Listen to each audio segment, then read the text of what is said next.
बहुत सारे बच्चों का कॉमन कमेंट आता है कि सर हमें कितने साल की पीवाईक्यूज करके जाना चाहिए नीट 25 के लिए। अगर आपको पता होगा तो नीट 24 में आपका सिलेबस में बदला हुआ था, उसे क्या इंपैक्ट पड़ने वाला है नीट 25 के ऊपर, क्या आपके जो क्वेश्चंस टॉपिक्स ऐड हुए थे उसके ऊपर क्वेश्चंस पूछे गए थे या नहीं पूछे गए थे, हम कम से कम कितने साल की पीवाईक्यूज करके चले जाए तो हमारे पास बर्डन नहीं रहेगा। इन सभी के बारे में हम लोग इस वीडियो में बात करने वाले हैं और कुछ प्रूफ और प्रैक्टिकल चीजें मैं बताने वाला हूं, तो इस वीडियो को आप लोग एंड तक जरूर से देखना जी। सबसे पहले अगर हम बात करेंगे मेरे प्यारे बालकों, तो सबसे पहली बार जो नीट का एग्जामिनेशन है वो कब कंडक्ट करवाया गया था? तो पहली बार जो नीट का एग्जामिनेशन है वो 2013 में कंडक्ट करवाया गया था।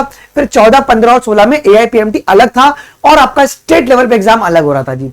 लेकिन अगर आप पहले से भी अगर देखेंगे तो हमारे पास जो नीट का एग्जामिनेशन है वो एक बॉडी कंडक्ट करवाती थी जिसका नाम था CBSE, ठीक है। फिर 2017 में एक्चुअली में जो नीट जो 17 से चालू हुआ 2024 तक चल रहा है, लेकिन कंडक्टिंग बॉडीज आपकी चेंज हो चुकी हैं। 17 और 18 में CBSE ने एग्जाम कंडक्ट कराया था और 2019 वो पहला साल था जब आपका NTA ने टेक ओवर कर लिया था और आपके पास जेई से लेकर नीट का एग्जामिनेशन आपका नेशनल टेस्टिंग एजेंसी कंडक्ट कराना शुरू कर दिया था।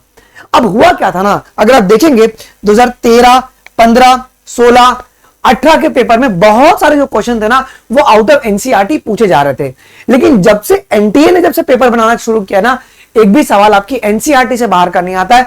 जो सिलेबस उन्होंने डिफाइन करके दिया है उसी सिलेबस में से वो सवाल पूछ रहे थे जी। इतनी बातें क्लियर है।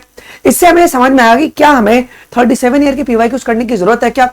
अगर आप देखोगे 2005 के बाद 2008, 2015, 2018, 2022 चार बारी आपके NCERT में बदलाव किया गया। चैप्टर का बदलाव नहीं किया गया, लेकिन कुछ टॉपिक्स से बदलाव किए गए, कुछ नए टॉपिक्स को जोड़े गए, कुछ टॉपिक्स को आपके एलिमिनेट किए गए, कुछ एग्जाम्पल्स को हटाए गए, कुछ एग्जाम्पल्स को ऐड किए गए। इतनी बातें क्लियर है। अगर तुम देखोगे बहुत पुराना पेपर जाकर अगर तुम सॉल्व करोगे तो उसका कोई रेलेवेंस नहीं बैठेगा। तुम अगर 2002 का अगर तुम पेपर सॉल्व करोगे तो तुम डिमोटिवेट हो जाओगे। क्यों डिमोटिवेट हो जाओगे? अगर आप देखोगे तो अगर उसमें 90 सवाल होंगे तो 90 सवाल में से तुम्हारे 10 सवाल तुमको NCERT में लाइन दिख जाएगा जी। 2013 के पहले ना स्टैंडर्ड टेक्स्ट बुक है ना, ट्रूमैन्स को लोग मान के पढ़ते थे, NCERT को पढ़ते थे, लेकिन उसके लिए रेफरेंस किताबें बहुत पढ़ते थे। लेकिन 17 के बाद क्या हो गया, लोग सिर्फ NCERT पर ही ध्यान दे रहे हैं जी।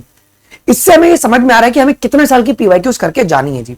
देखो अब सवाल आता है कि सर हम कितने साल की पीवाईक्यूज करके चले जाए फॉर नीट 2025। ओके, मैं भी आपको बहुत प्रैक्टिकल तरीके से बताता हूं जी।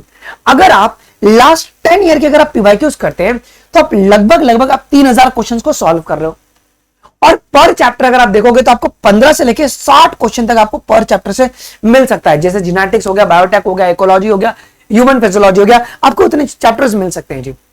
तो बहुत सरल सी बात है, अगर आपको नीट 25 की अगर आप तैयारी करें तो आपको सिर्फ और सिर्फ 2017 से लेकर 24 तक आपको पीवाईक्यूज करके जाना है जी।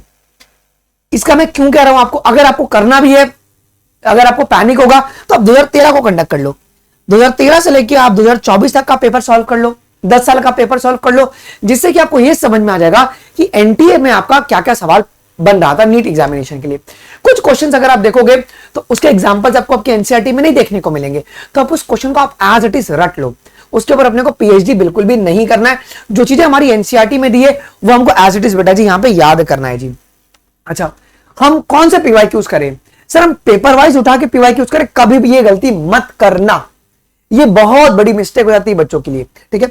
आप लोग क्या करना है ना बेटा जी, चैप्टर वाइज पीवाईक्यूज करना है जी, और वो पीवाईक्यूज करना है जो कि आपका टैग्ड पीवाईक्यूज हो।